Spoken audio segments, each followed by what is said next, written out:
So about 8.5 years ago, we started the Grow to Heal Garden at Homestead Hospital, and it is now a Baptist Health initiative towards preventative health through nutrition. And go to the next slide. Here's an example of some beautiful produce that we grow. I grow everything organically at the garden, and part of what I do is actually supplying our kitchen with the fresh produce that we grow. And they utilize it for the patient line as well as the cafeteria and visitor meals. So it's a great opportunity to really get the most nutritious foods to our patients and to our community as well. Next slide. And these are not in any particular order, but I just wanted to share with you some of the work that we're doing. The Homestead site is our largest site. We're currently on about 2 acres with more room to grow. And next slide. And the other most important part of what I do is education. So every year we host on average about 800 school kids that come to explore the garden and to help prepare a fresh from scratch meal that they enjoy on site. Next slide. And here you see them exploring the garden. This is a way to connect our community, particularly our young folks, on how food is produced, the work that it takes to go into produce food. I find that oftentimes many people don't even know that carrots grow in the ground. They think it just magically appears at the grocery store. So it's a great way to get connected to the community. Next slide. And here we have, this is our own early learning center students, where they come out on a regular basis and explore the garden and get to do some of their own harvesting. Next slide. More produce. Next slide. Look at those great kids. So I promote something called Eat the Rainbow because we're promoting eating a variety of foods and within moderation as well.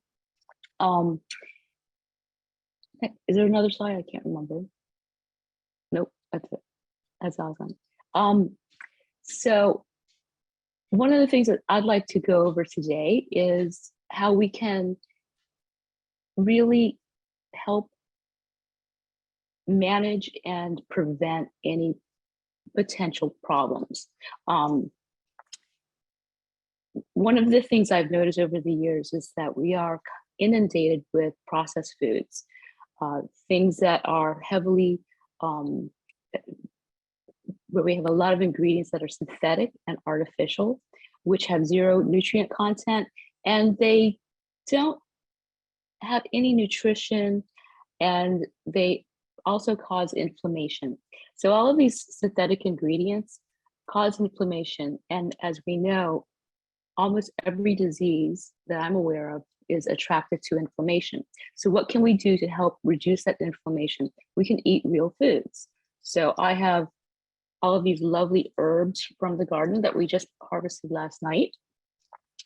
And oftentimes people are concerned that it takes too much time and it's too expensive to make things from scratch and eliminate those processed foods. So I wanted to share some tips today with how you can start very simply with little things. Salad dressing is a great example of one way to reduce synthetic ingredients into your diet. I've looked up the ingredients for ranch dressing. So I just wanted to read these ingredients to you, and then we can compare it to what we're going to make today.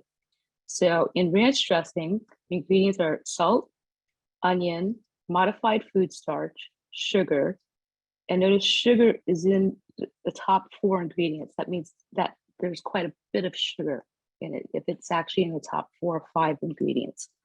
Garlic, spices, maltodextrin, buttermilk, dextrose, less than 2% of natural and artificial flavors, lactic acid, calcium lactate, gour gum, disodium inosinate, and guanylate, calcium syrup. I can't even pronounce most of these ingredients. So that suggests to me that these are ingredients that were developed in some sort of laboratory, a food laboratory. These ingredients are many of these ingredients are synthetically produced, which means that we know that they have zero benefit for your body, and it also promotes inflammation. So it's really easy to grab a jar from the grocery store and use it on your salad or as a marinade. I think that lots of people use ranch dressing in particular as marinades or dips. And they just use the portion that's suggested on the label. They usually use 2, 3, 4 times the amount, which means you're actually getting that much more salt, fat, and there's artificial ingredients. So today I'm going to do 3 salad dressings that you can do easily at home. You can make it on a Sunday or whatever day that suits you when you have that free moment. And once it's jarred, it will last throughout the week, which is exactly how long a commercially made, pre-made salad dressing would last in your refrigerator as well. So the first thing is a basic vinaigrette. So I'm not going to give you a hard recipe today because with salad dressings, it's really more about proportion. And it also depends on the ingredients that you're using. So proportionately, you're looking at about 1/3 volume of a acid, meaning a vinegar, lemon juice, something like that, something that acidic and tart. And then you want about 2/3 of an oil, a fat. So for today, I'm using a nice virgin olive oil, and you want to use oils that you like and that you have access to, that you can afford. Use the best oils that you can afford and that you like the flavors of. So for my acid today, I'm going to use apple cider vinegar. And I'm not going to make a full jar, but I'm going to make a fair amount here. And for flavoring, and a nice little trick, and this can be omitted, it's optional, but using a little bit of mustard, and I prefer a Dijon because of the flavor, but you can use yellow mustard, you can use any mustard that you like. About a 1/2 teaspoon of Dijon mustard. And the reason that we want to use the mustard is that this will help emulsify, or rather keep together, the oil and the vinegar from separating. Sometimes if you notice when you do a vinaigrette, it separates and you have to keep stirring and stirring and stirring. So this kind of eliminates that process. Add some salt. And this is the other beauty about making your own salad dressings from scratch. You can control the amount of salt that you have there. And then I have some freshly ground pepper. I prefer freshly ground pepper because it's going to be more flavorful. And that's to taste. So whatever amount that you like to have. And then we're going to add some olive oil. And depending on the acid that you use, in other words, if you're using a balsamic vinegar, which is sweeter, you may need to use more vinegar than oil. The proportion will change because you have to adapt for the sweetness of the vinegar. Or you can blend the balsamic with some apple cider vinegar or another type of vinegar. So this is roughly 1 to 2, and really easy thing to do. And if you have kids or grandkids at home, this is a great way to get them engaged in making dinner and eating the veggies. Then you're just going to shake it up. You can put this in a blender as well. If you use a blender, it will emulsify a bit better and last and stay together longer. Okay. That's it. Let me take a taste. You always want to take a taste. So this is your basic.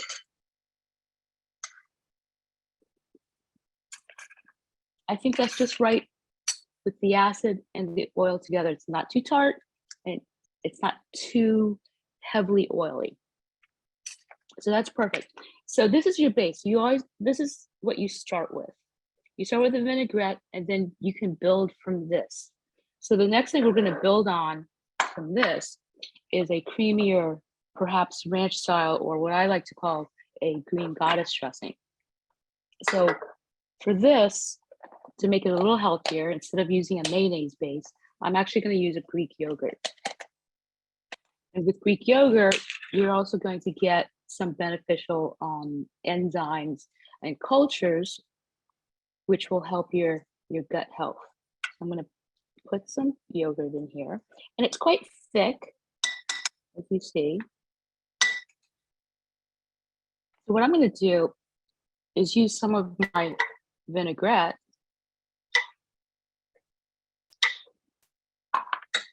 and then I'm also going to use zest of an orange.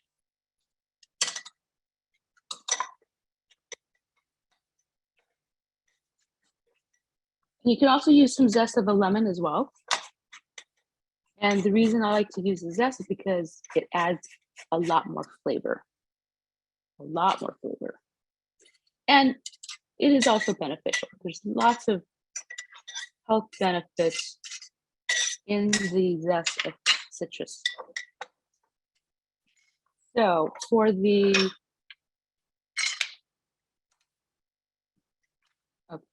and then we're also going to use, you can finally chop up some onion if you want some of that oniony flavor in there. And then you can also grate it.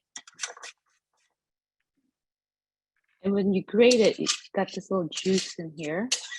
You put that in. I'm actually going to chop up a little bit here. Because here we're actually going to blend it. I have a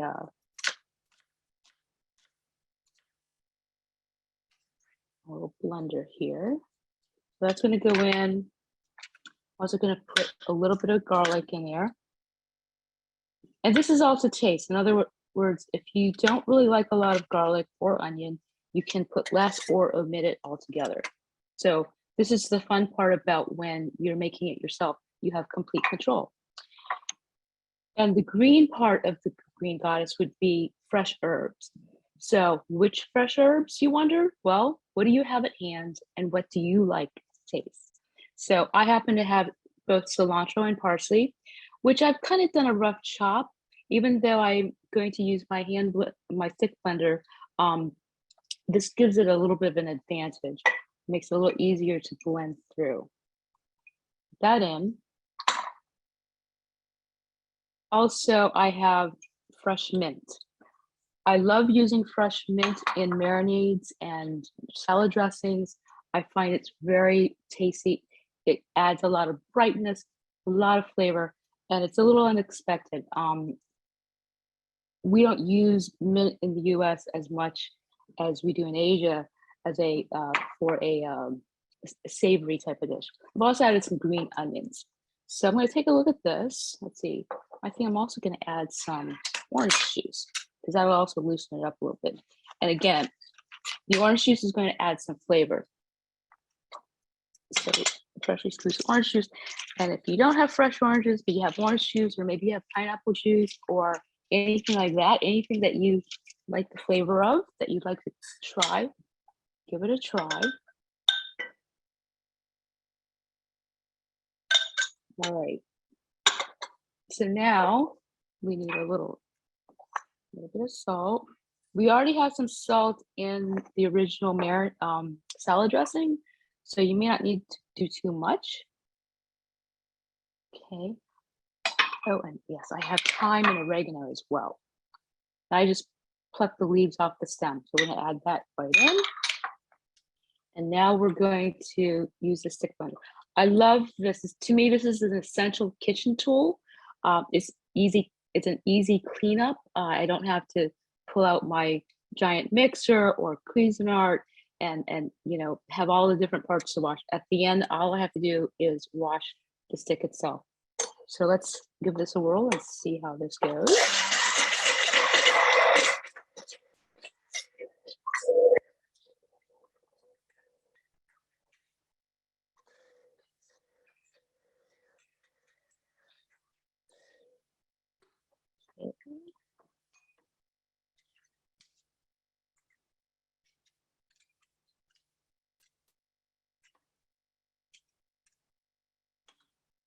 Let me give this a taste. It's very nice. This is Easter and Passover this week, so a nice addition for the holiday would also be perhaps some dill. Dill would go lovely in here as well, and more chives. And again, you can add whatever you have at hand, what herbs that you like. This is a great way to utilize leftover herbs. So for instance, those little herb packets you get from the grocery store, oftentimes people tell me, I never use the whole pack, I waste it. Well, don't waste it. Make a salad dressing or marinade with it. Okay, so the next thing I'm going to do is an Asian inspired marinade. Again, we can start with some of the original vinaigrette, because this is very basic. It doesn't have a defined flavor one way or the other. So you can use it as your base for all sorts of things. Then I'm going to add some rice wine vinegar. It's a little sweeter, softer, and this is not as tangy and acidic as a regular vinegar or apple cider vinegar. So we're going to add some of that.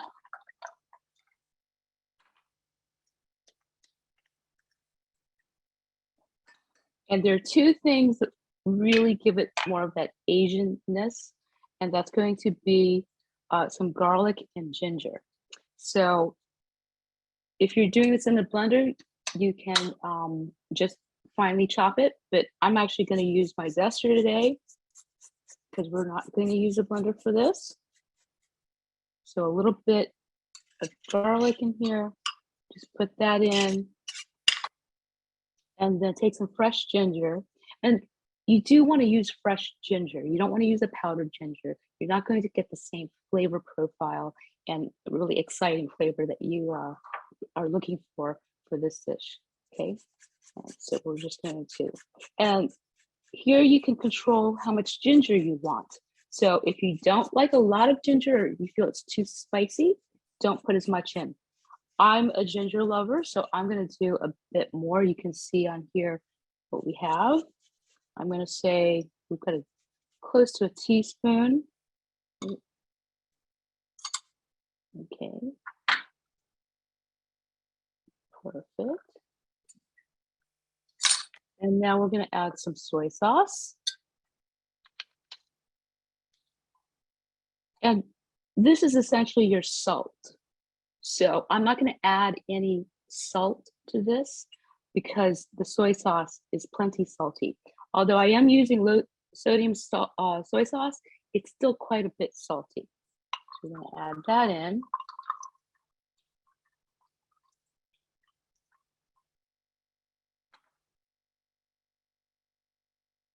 Okay. And then the last thing is a dash of sesame oil. You don't want too much sesame oil because it's quite strong and it can be overwhelming. That was probably about a quarter teaspoon at the most for this amount of dressing. And again, we're just going to shake it up.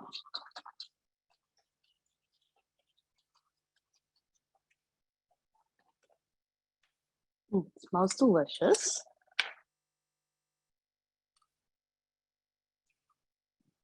That's just right.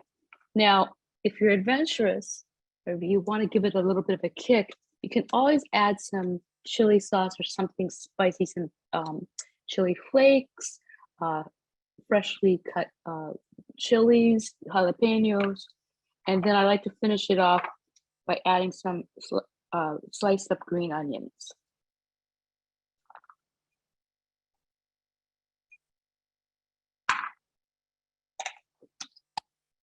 There you go. That's it. So from here,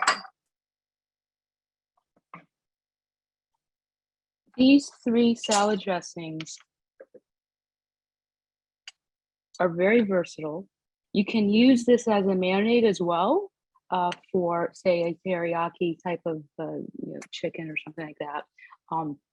And then you can also do more things with your basic vinaigrette. So from here, maybe you don't want something creamy, but you want some herbs. So then you could just add your herbs in, blend it up, and then you have something more herbaceous.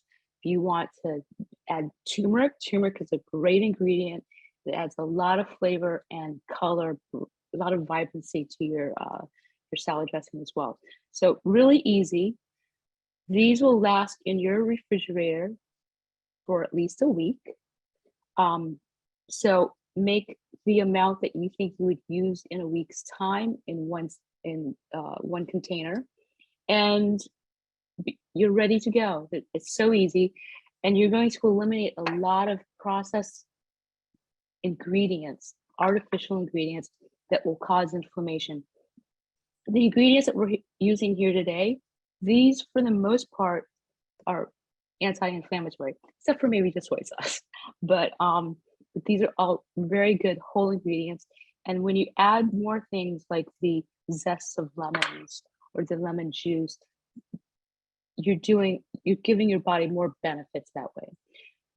And another thing to remember when you're buying a salad dressing or anything that's pre-made in the store, it says it's a vinaigrette or has olive oil. It's an olive and balsamic vinaigrette.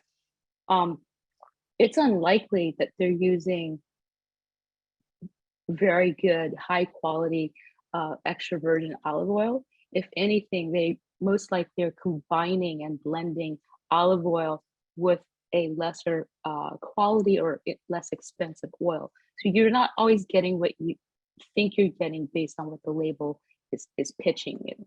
So you have to be aware of that. And I hope you enjoy making some of your own salad dressing. It's really easy. I love to take any questions if anyone has any questions or comments. Well, thank you very much. That was really inspiring and interesting. And I know I was going to say after the session, I'm sure Thi will write down the basic ingredients with room for your own, inspirations. And I will send that out to everybody.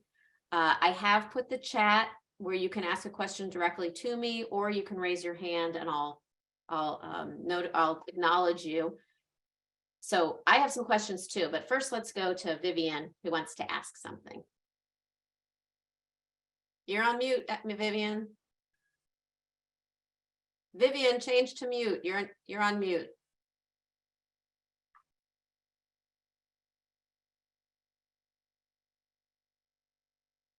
All right, let's go to Doreen until Vivian turns off her mute. You mentioned not to use powdered ginger. How about the sliced ginger you can buy in jars? And also when you were using things like oregano and other spices, do you recommend using them fresh or do you find that any powdered substitutes are tasty? That's a great question. If possible, if you have access to fresh herbs, it will always be more flavorful. If you don't have access to fresh herbs, you can absolutely use dried herbs, dried oregano, dried parsley, that sort of thing. That's fine. It will probably even last longer in your refrigerator having been dried. So if you're also looking to extend your shelf life, then go for the dried ingredients. But if you really want to enjoy the flavors, the real flavors of the herb, fresh is always preferable. As far as the ginger goes, the jarred gingers, there's different types. There's the type of ginger that is pickled for sushi, for example, which could be an interesting, option, depending on what you're going to use your salad dressing on. And there may be some other jarred gingers as well. You'd need to look to see and figure out how much acid that it's being pickled in. So taste that ginger before you add it, so you can get a reference point of where you want to go with your other ingredients. But yes, if at all possible, fresh herbs, and which is my plug to, if at all possible, grow some of your fresh herbs. Herbs are generally pretty easy to grow on a windowsill or on your balcony, any sunny area. And it's a quick, easy way to add lots of flavor to anything that you're cooking. Great, thank you. Vivian? Hey, thank you so much, Thi. By the way, that was fantastic. I really enjoy it. I always try to incorporate as much fresh ingredients as possible. Amy, do I have a time limit on how many questions I can ask? Nope, I have lots also, so go ahead. Okay. So, who tends the garden, by the way, going back to your first part of the presentation? Oh, okay. I do, and I have a couple of gardeners that help me out at not just the homestead site, but the other sites as well. Fantastic. So Okay. we have a team. And so all right, so I just as a tip also, I like that you thought about using the base, or that you use the base as something to add on to, throughout the week. That's nice.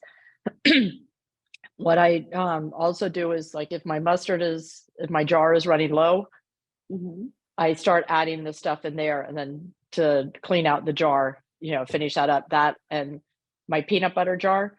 Also, if I want to make a peanut based, particularly you were talking about the Asian ones, add some ginger and your starter. So thanks about that. And the end of yogurt also, to just kind of clean it out instead of rinsing it down the drain. Exactly. I always thought about the zesting also. I before, if something calls just for juice in an ingredient, I always zest my even if I don't use it, at least I have it there, and I kind of am cognizant of, like, find a way to use it later on. And so here are some questions. You never specified about kosher salt versus table salt. What's your thoughts on that? Excellent question. Thank you. I always use kosher or sea salt. I don't use. I can't remember the last time I ever bought your regular table salt, for a few reasons. Table salt, from what I've discovered about how food is being manufactured, table salt is actually a very highly processed sodium.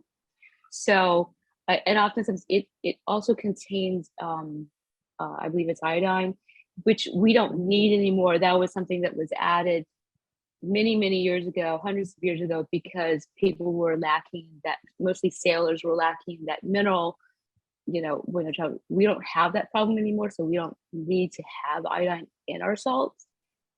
But yes, your standard table salt is a highly processed product. It's probably been bleached, and all sorts of things have happened to it. Kosher salt is more in its natural form. It's flaker.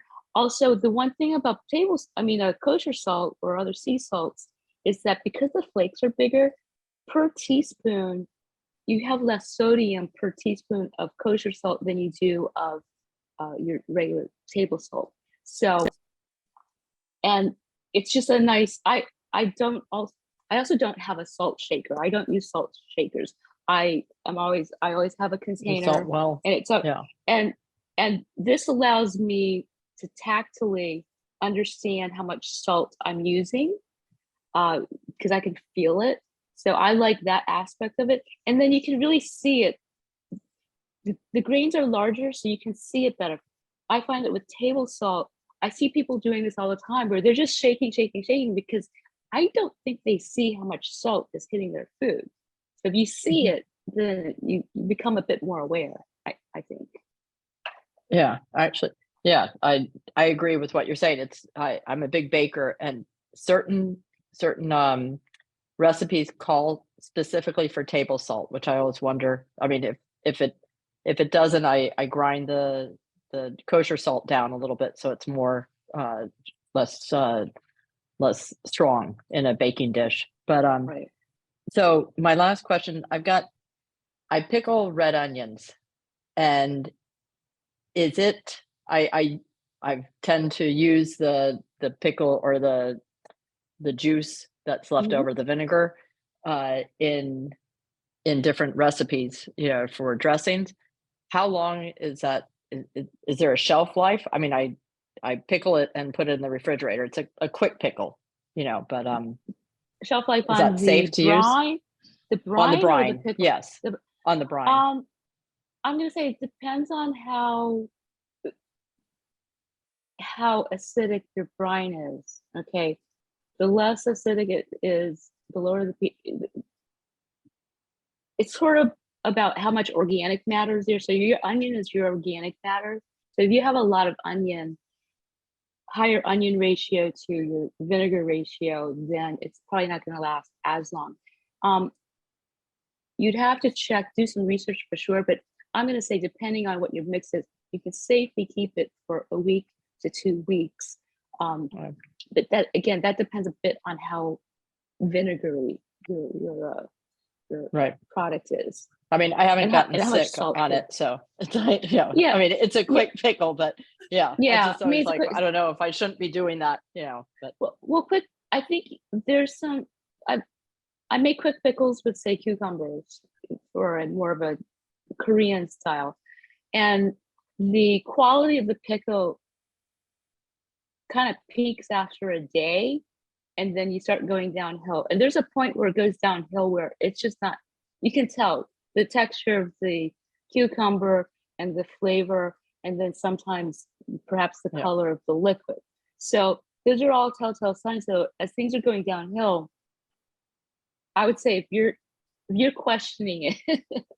yeah, no, at this point, Questioning it. I haven't gotten sick, so I Yeah. was like, oh, And- okay, all right, Yeah, and keeping it refrigerated would be the other key. hmm Yeah, Yeah, you can't absolutely. refrigerate it. Yeah. So I'm done. Thank you so much. Really appreciate You're it. welcome. You're welcome. Thank you, Vivian. Dr. Wang, did you have a question? Yeah, can you hear me? Yes.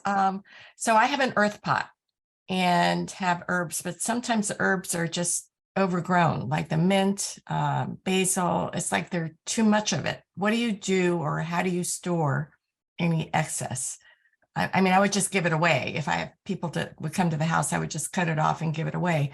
But is there a way to store it? Yes, actually, one thing you can do, mint would probably be a little tougher to do, but I'll often make basically a pesto. I might put it in my blender with a little bit of olive oil, and then I use an ice cube tray, and pour the pesto, essentially the herb pesto, into my ice tray, freeze it. Then once it's in the little cubes frozen, I pop it up in a container or Ziploc, and then the next time, this is really great for things like parsley and basil and oregano, those sorts of things that might do well in, say, a pasta sauce. So the next time I am making a tomato sauce and I happen to have, say, pesto or the frozen parsley, or and I don't have my fresh herbs available, I didn't get to the grocery store, or it's not growing, or whatever it is, and I don't want to use dried, here's your essentially fresh herb that you can throw in. So this will work for soups and other, sauces, marinades. I find that's the easiest and most efficient way to preserve fresh herbs. No, I, like you, am very appalled with the obesity rates. Every time I update my slide of obesity rates from 1990 till now, it's blows my mind because it gets worse and worse and worse. Yeah. I mean, I applaud you for doing your project. I think that hopefully will help. I mean, do you have any outcome type of results of what you're doing? Is there like an obesity check in the No, school? No. you know, what I'm doing is so new. So one of the, blessings and curses of what I do is, number one, I'm blessed that Baptist has embraced this as something that they want to be part of the system, and it's become a system-wide, a system-ness sort of initiative. Um, but because it's so new, I mean, I'm really the only person like in the world that has my particular job, because I'm encompassing not just agriculture, but health and wellness and preventative health in particular. So I don't just focus on, say, obesity or diabetes, but anything that can be prevented. And how can you better manage your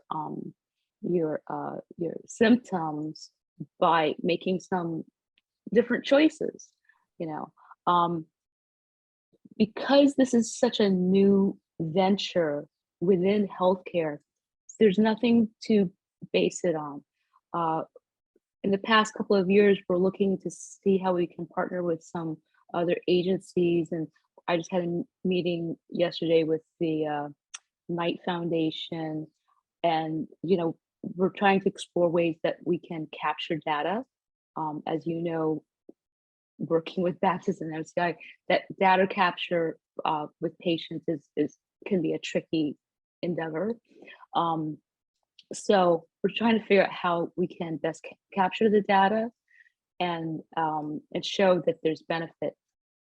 I know from my personal experience, having done this for quite a few years, when I've done workshops, pre-COVID, we were doing in-person workshops where people would come out to the garden, and we did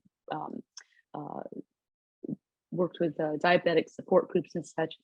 And I would do cooking demonstrations and feed them and get them to eat kale when they told me that they hated kale and all that sort of thing. And I still get people that stop me at the grocery store or when I'm walking down the street or whatever and thank me and tell me how their cholesterol is now in check, or they are eating more vegetables and all these things. So I know it does work. We just have to really be more persistent. The other key for everyone that's listening is that, this is about giving not just our patients, but our community the tools they need to make those better choices. So one of the reasons I do cooking demonstrations is because I came to realize that people don't know how to cook. So if they don't know how to cook and you tell them to get off processed foods, what are they going to do? Mm-hmm. Mm-hmm. You're right. It's not in the schools anymore, which is a shame. Exactly. And there's so much research in breast cancer with abdominal fat being, stimulatory to cancer with the cytokines that the abdominal fat produces for breast cancer. And it's just, you're just right on target that we need to, like the China study, that you really need to eat more vegetables, right? So and I find that lowers abdominal fat. It's just like all this data is so important. And for my patients, it seems like it's a surprise when we talk about diet, when we're talking about that and exercise and not drinking alcohol and how it helps them. So it's, I applaud you for doing what you're doing. Thank you. Thank you so much. You're welcome. You're welcome. Yes, I also applaud you. I think it's terrific. I also want to thank everyone for these tips and hacks. Vivian, I don't know why I never thought of that before. It's so simple to use it in the actual container. Brilliant. And I love the ice cube idea. I think that's terrific. Somebody wrote in the chat that it's amazing you made 3 dressings in under 15 minutes and you make it look so easy. So you inspire us that we can do it ourselves, and we're looking forward to receiving some information afterwards as far as ingredients or what you recommend. I'm just wondering if you could give us some ideas. You have so many great ideas about what you would use the Green Goddess dressing on. Like what kind of a salad? What would you use the Asian dressing on? I imagine it would be more cabbage and carrots, but what would you suggest? I mean, you can use any of these dressings really on any salad of your desire. I mean, it's like when you go to the salad bar and you're picking it, it's just because it's what you like, you know. And then if you added uh pickles and ketchup to this, or a tomato paste, then you have like a Thousand Island dressing, you know. So you can do a lot of things. The Asian dressing would be great, and especially someone mentioned peanut butter. If you add the peanut butter, then you have a dressing for, say, some Asian noodles thrown in, and then you throw in some grilled chicken or rotisserie chicken, shredded carrots and cabbage and those sorts of things. That's an easy thing to do. That's a great lunch. I mean, when you're talking about making lunch for yourself or your kids or whatever, like that becomes a healthier lunch, you know. But the dressings, some of these also lend themselves to be, you know, marinades.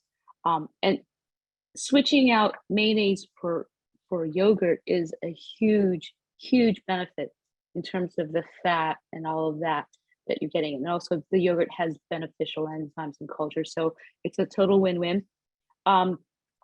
I've used yogurt in many applications to substitute mayonnaise. I've never had anyone like go, oh, well, that's not mayonnaise that you use. You know, they never know. They're none the wiser. But this can be used as a marinade as well, because it's not unusual. And if you add, say, some curry powder to this, then you can do a more Indian-inspired, say, marinade on chicken or fish, because that's not uncommon that they would use yogurt as part of their marinade. So that would be good. What are your thoughts on nutritional yeast and adding those to some of the dressings? Is that processed? Is that a good thing? You know, I haven't done a lot of investigation on that, and I think generally, if you're talking nutritional yeast, it's mostly with vegetarians, because that's a source of B12. So if you're not having a B12 issue, then you can add or not add. I don't think that I don't know any negatives. I haven't heard any negatives about it. But do you need to? You know, what's the purpose of it? Now, it also has a kind of naturally kind of cheesy flavor. The other reason why vegetarians use it is because it kind of gives things kind of that cheesy flavor. So that is one way to get that cheesy fix on your palate without like overdoing with the calories and the fat and all those sorts of things. So you just think about, you know, what you're trying to accomplish and why you want to go in that direction. So definitely, if you want to save some calories and fat, and you want that cheese flavor, that's a great alternative. Okay, thank you. Vivian, you want to finish up with the questions, and then we have a game for all of you? Okay, yeah, thanks. Sorry, I thought about something else when you and Dr. Wang were talking also. Are you familiar with Alice Waters out in Berkeley, California? She's a chef. Yeah, so Yeah. Very similar to, you know, what she's been doing. Applaud you guys for doing that. And are you familiar with Paradise Farms down in the Redlands? Absolutely. I'm friends with Gabrielle, but Okay, yeah, I farms. couldn't think of her name. It's like she's got wonderful you know, dinners, and I mean, I haven't been back since COVID, but very similar, and I'm assuming that you knew each other, you know. Yes. So thanks for what you do. All right, wait, we have one more question. I apologize. Laura has a question for you. So take yourself off mute, Laura. Okay, got it. Quick question. What's your favorite / best way to store the fresh herbs? Because sometimes I wrap them in a paper towel, put them in the veggie storage drawer. Other times I clip the bottoms and put them in a drinking glass, and they seem to stay very well that way. So what's your favorite? Yes, putting them in water really does help extend because it's still alive until you cook it essentially. But yes, uh, after you've washed your herbs, actually this goes for pretty much all produce, particularly leafy produce like lettuce. After you've washed your produce, make sure you dry it really well. So if you have a salad spinner, utilize that. Otherwise, I use a towel or paper towel and gently roll it. Just get as much moisture um, out as possible. Then I have some I have produce containers that have a kind of like a colander. So there's space between the colander and the bottom and the edges of the container. And I actually will line that with a paper towel, put my lettuce or herbs in, and then also put another layer of paper towel on top before I put the cover on. And the container that I have actually has some ventilation holes, so it can release some of that extra moisture if there is any. That's always good too. But the key is to remove as much moisture, water droplets as possible. Thank you. You're welcome. Great. One more question came in. I wanted to clarify, you spoke about inflammation at the beginning. Do all fresh herbs reduce inflammation? Somebody's asking specifically about fennel. All fruits and vegetables have varying amounts of anti-inflammatory qualities. Some are more than others. So kale and turmeric, for example, are super anti-inflammatory ingredients. Virtually everything that grows out of our garden has some anti-inflammatory qualities. So we want variety, and we want to, as I put it, eat the rainbow, a little bit of everything and in moderation. And remember, if you have a diet high in fresh produce and other herbs and spices that have anti-inflammatory qualities, if you have a diet high in those ingredients and you reduce your processed ingredients, you're going to be ahead of the game. Everything that is synthetically produced, all of these ingredients that are synthetic, whether they're colors or flavors or whatever additives that are synthetic, they've got a link to petroleum. And we know that every artificial ingredient it causes inflammation.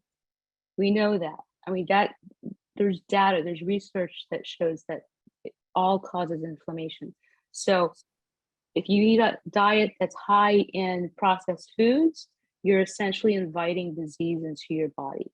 If you eat a diet that's high in real whole foods, you're helping to build the wall against the diseases. So I try not to focus so much on, there's lots of, trends and that sort of thing where, 1 year it's kale, then it's Brussels sprouts, then it's cauliflower, then it's turmeric, and then it's mushrooms. And people kind of hone in on that, and I think they OD on it personally because it's like it'll be all they eat during that moment. And you need to have the balance because things work together. For instance, turmeric. If you want to really benefit from turmeric, you need to be using black pepper with turmeric because it's going to help your body absorb those benefits better than if you don't use black pepper. So things react and behave together differently. So if you're eating all of this good stuff, it's all going to be good. Can we really measure it? I'm not sure anyone can really measure it per se because we're all different. Also, each one of us processes the food a little bit differently. But the key is eat the good stuff. Well, I think we could talk to you for another hour. This has been so interesting, so wonderful, and we appreciate you being here. But in the interest of time, we need to get to our game. So thank you so much, Thi. We really, really appreciate you. Well, thank you for having me, and I hope to next year see you all in person. I hope so too.